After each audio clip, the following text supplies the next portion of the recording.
All right, tying some more flies for Texas. Time for Texas. On number 2, I'm going to do some number 4s. Some of those fish out there are not that big. So I'm going to do some 2s and 4s, and we're going to tie some Clousers. I already have Clousers with lead eyes, but I'm going to tie some Clouser with some bead chain eyes because the water is really shallow out there. It's very shallow in some places. So I think the first color we're going to tie is the old dependable chartreuse and white. Now Bob Clouser said he likes chartreuse and yellow better. I don't know. But we're going to do chartreuse and white. We're going to do chartreuse and white. We're going to do some olive over tan and dark brown over ginger. And maybe some dark brown over tan. But those are the colors we're going to do. And on the chartreuse and white, we're going to use silver bead chain. Now, there's a bunch of ways to tie a Clouser. You can tie a belly on first. Tie your eyes on, tie a belly of deer here, flip the hook over, and then, or that would be the back, sorry. Tie your eyes on, put your back on, flip the hook over, rotate your vise. That's once again, if you have a vise that turns, it's really helpful. If you don't, you got to take the hook out and flip the hook over, and then that is the belly. Yeah, let me start that again. Eyes and belly, and then your back. Or you could put nothing on the bottom, put your eyes on, and then put your belly and your back all on one side of the hook. Usually when you watch Bob tie his, he ties the belly on and then the back on. When Lefty ties his, he ties everything on one side of the hook. I don't think it really matters. I've tied them both ways. I've caught fish both ways. It does let you put a little more flash if you have some of the bucktail on the bottom and the top.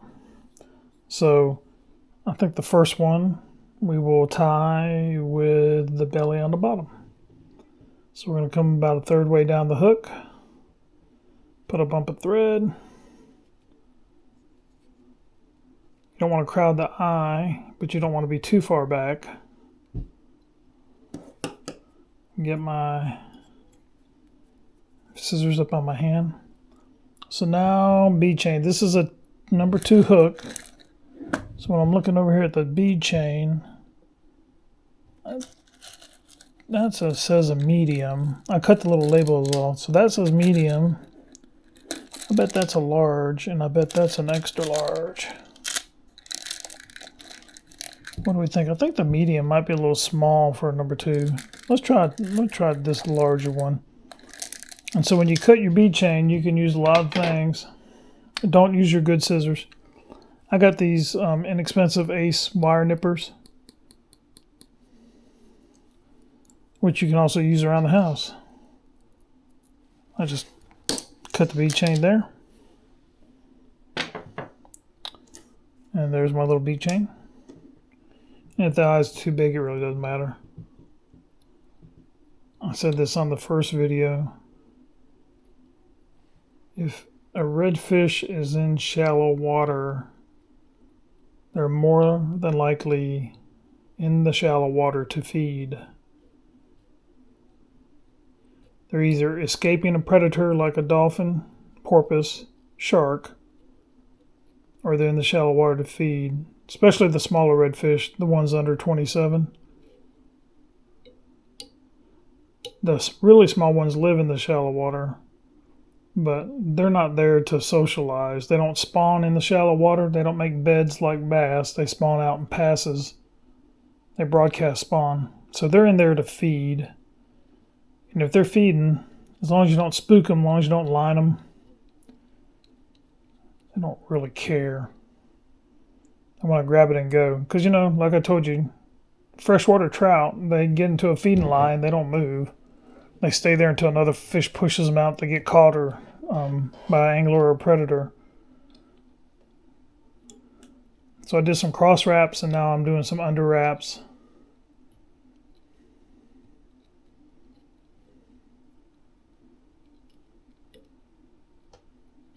to lock those in.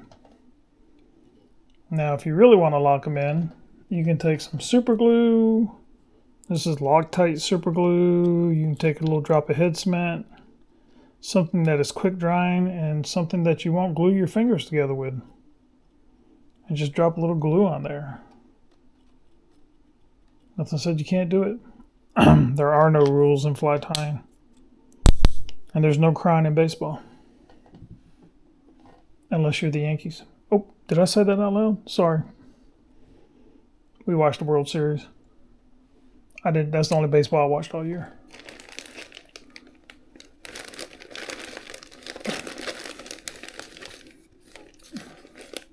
And the only reason we watched the World Series is because there was a certain Dodger player who got traded from Atlanta named Freddie Freeman, who was very popular in Atlanta, and I think the whole trade process was not, it was kind of ugly all the way around. But he's a really nice guy, and everyone in Atlanta liked him. And then he got traded, and then he wanted to spend the rest of his career in Atlanta, but that didn't work out that way. So we watched and we cheered on Freddie, because he's a nice guy. So I cut off some bucktail, more than I needed. You'd only need like a really, one of those old thick matches. They call them barn burner matches. You don't need about a match of, or half a pencil match. One thing I do, trout fishermen do this for their elk hair, when they're making elk hair caddis.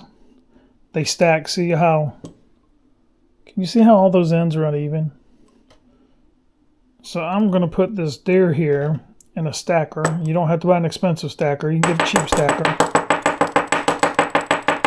I'm going to tap it. A lot of people don't do that for a clouser. They only do it when they're tying trout flies. I like to do that because you'll see the deer hair are much more even now. So when I look here and I want to pull out the short pieces, that's why I cut extra deer hair. Because when you look, you'll have some shorties and some longies. And you want them all more or less the same length. So I'll pull out some of the shorties. I'll come here and pull out any butts that are in there. I have caught every fish imaginable on a clouser of different sizes. They're such a good fly.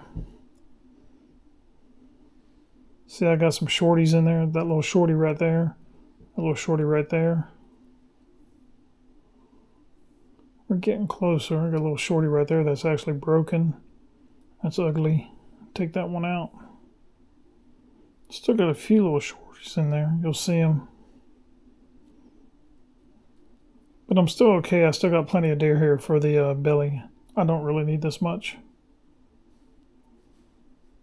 I'm going to keep pulling some of this short stuff out. Bob pulls it out. Bob comes out and grabs it right out here by the end and pulls it. I like to be a little more specific when I do it.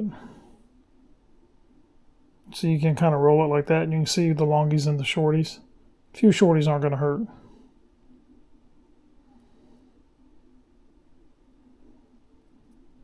I know you're like, quit playing with it, put it on the hook. I know. Alright, I'm going to get that longie out of there. I don't like that. So we got it here. I'm going to cut this at an angle.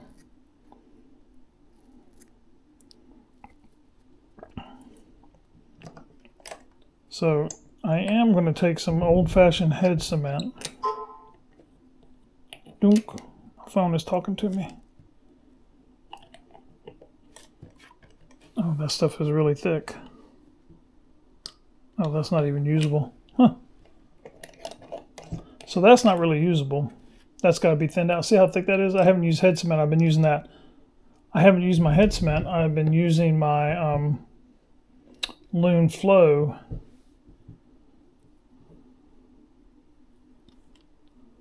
I'm going to have to soften that up. I do have another head cement. Let me look at this other head cement.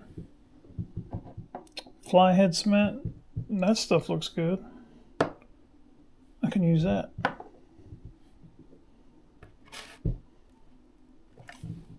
If I can do this one-handed. Put I'm going to actually put my scissors down. Try not to mess up my hair. Oh yeah, there we go. Fly head cement. Ooh, that stuff stinks. I don't know why some people don't use head cement anymore. That stuff is stinky. Alright, I messed up my hair a little bit. I'm going to retrim it at an angle. See a nice angle on that? Just to help the head taper. I'm going to take a bobkin. Take my old bobkin here. I don't want to take a new one. I'm going to dip the bobkin in there, and I'm going to just put a little head cement on that bucktail. Man, that stuff is... Whew! Make you high. So I'm going to come over here. Make sure my thread is right against the bead chain eyes. I'm going to wrap it around once, twice. That's why those bead chain... I really should have the bead chain back a little bit further, because I'm kind of crowding that eye a little bit. So when you tighten this down, don't pull it from the top here and tighten it. I'm going to work on this a little bit more before I get it really tight. Pull it up from the bottom and tighten it, because if you pull it down from the top, it'll spin it on the hook. So I'm going to do this a little bit more, building up that head right here. Ow. Then I'm going to come over, and I'm going to hold the bucktail up off the hook. Hopefully y'all can see that I'm looking at my phone. Can you see that? I'm holding the bucktail off the hook, wrapping this around, and then pulling the thread down and pulling the bucktail down. I'm not forcing the bucktail down with my hand. I'm using the thread to pull it down. Thread is my tool. Then I'm going to do some loose wraps. Snug, snug. And you're like, well, you got green on the bottom of your fly. The fish don't care. Fish aren't that smart. The only thing that I've ever seen that looks like chartreuse in the water is a inchworm that fell off, or a catapple worm. Inchworms and catapple worms, they have those in the south. They make a mess. So that's the belly of the fly. Look at that, huh? Yeah. So now, whoops, I got stuff going everywhere. Watch out. I'm going to take my chartreuse bucktail, and this is a kind of ratty looking old bucktail. I might have to get another one out. Huh. Not a lot of chartreuse left on this one. I wore this one out pretty good. Let me see if I can get some chartreuse out of here. A little bit close to the bottom, closer than I like. I'm going to rotate this over. Now I could do a layer of bucktail, a layer of flash, a layer of bucktail. Or I could put some flash in now and then do a layer of bucktail. And I think I'm going to put some flash in now. And I think I'm going to go with the old school rainbow or multicolored crystal flash. Kind of an old school, been around forever.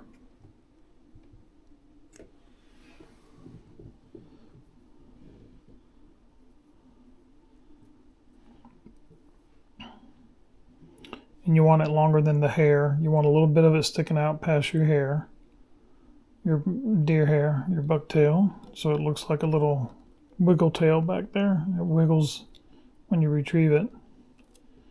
Take that little wild one out. I'm gonna put that there. I'm gonna wrap it in. I'm gonna try to wrap it in. Eventually I'll get it wrapped in. One day it'll be wrapped. Oh, look at that. Got it wrapped in. That's a nice surprise. Cool. Wrap it around a few times. Don't build the head up too much. There, we got a good amount of flash right there. Sometimes you can put too much flash in there, and sometimes you don't put enough flash in there. You know, I don't know. Before I tie another chartreuse fly, I might have to get I've got multiple of these. I'm going to have to get another one out. This one's looks like it's getting to the end of its life.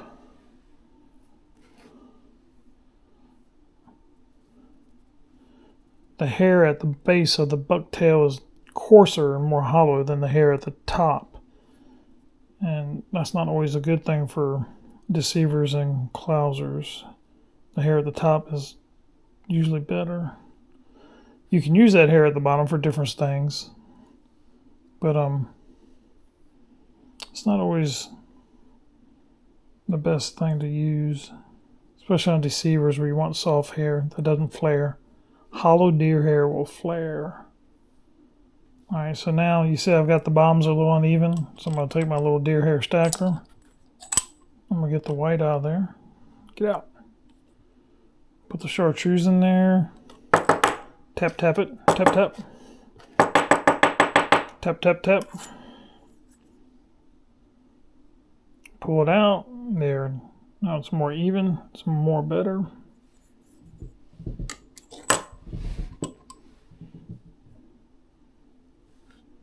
Take that off.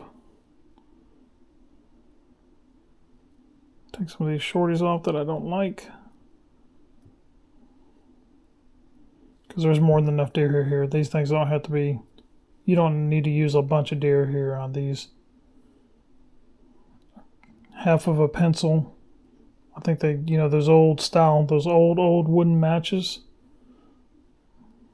About that thick. See that long one right there sticking out crazy? I don't like it. I know this is exciting. Watch me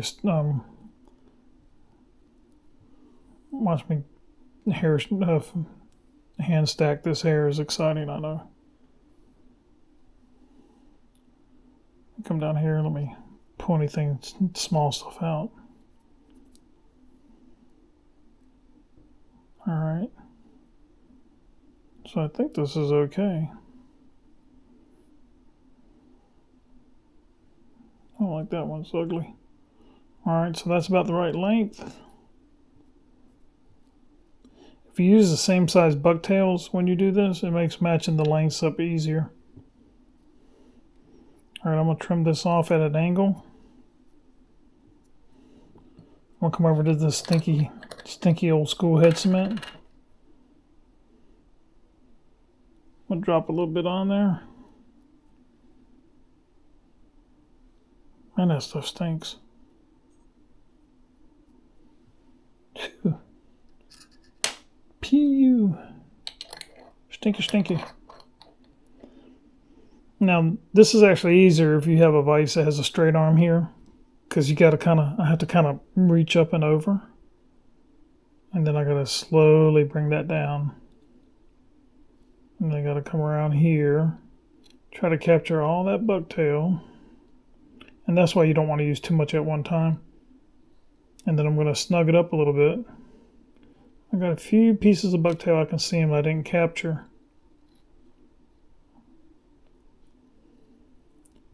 And now I'm going to take a look to make sure the bucktail is somewhat centered. And then I'm going to wrap it some more. And then I'm going to snug it up, start snugging it up, and doing a couple snug wraps from the bottom. The wraps I put in on top were not that snug. I didn't raunch down on it because it'd make the deer hair flare and it'd make it rotate on the hook if you snug it down too much. So that does not look too bad. The head doesn't look too bad. Got my little bead chain eyes. Gonna do a whip finish. Whip it, whip it, whip it.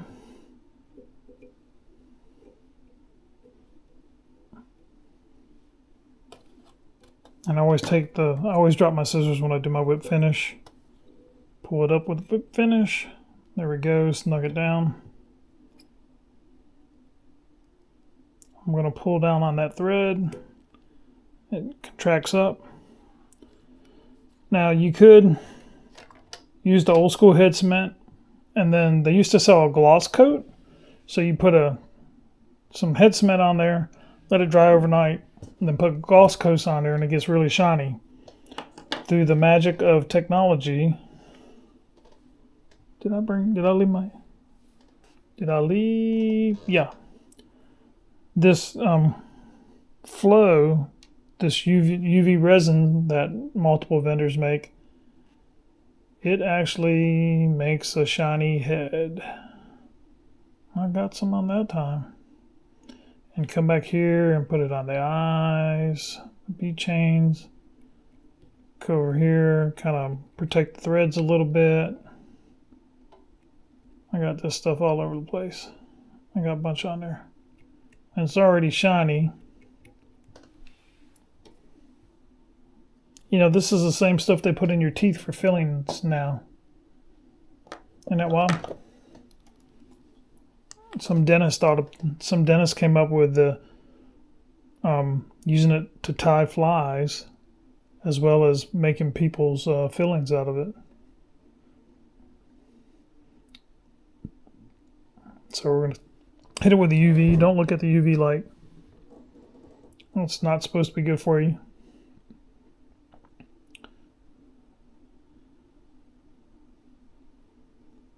And we're going to keep spinning that around.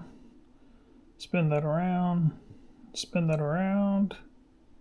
Spin that around. I think that'll do it. I think I've cooked it. So there you have a Clouser minnow. And there's a gazillion Clouser minnow videos out on the web. Bob Clouser has minnows videos out on the web. His minnows look great. My minnows look okay, but they catch fish.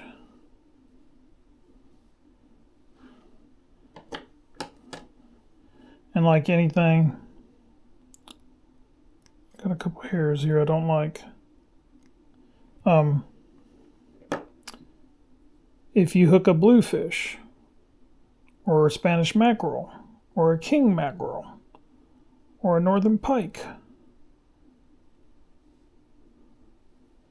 on a Clouser, eventually they will cut all that bucktail off. That's why a lot of people use synthetic materials for those toothy fish, because they're more durable. But you know, you can cover up the head here with epoxy and to protect it, but a toothy fish will start cutting this bucktail off the back. That's just the nature of the beast. Largemouth bass, redfish. I have caught so many redfish on Clouser minnows, it's ridiculous. And the interesting thing about Clouser minnows is Jose Huebe, before he died, was doing an interview, and he said if you could only have one lure anywhere in the world, what would it be? He said a white bucktail jig. Most versatile lure he ever fished with. If you look at a Clouser minnow, it is not much different than a white bucktail, a bucktail jig. It's got some lead at the front and bucktail in the back. So it is a good fly. All right, moving on.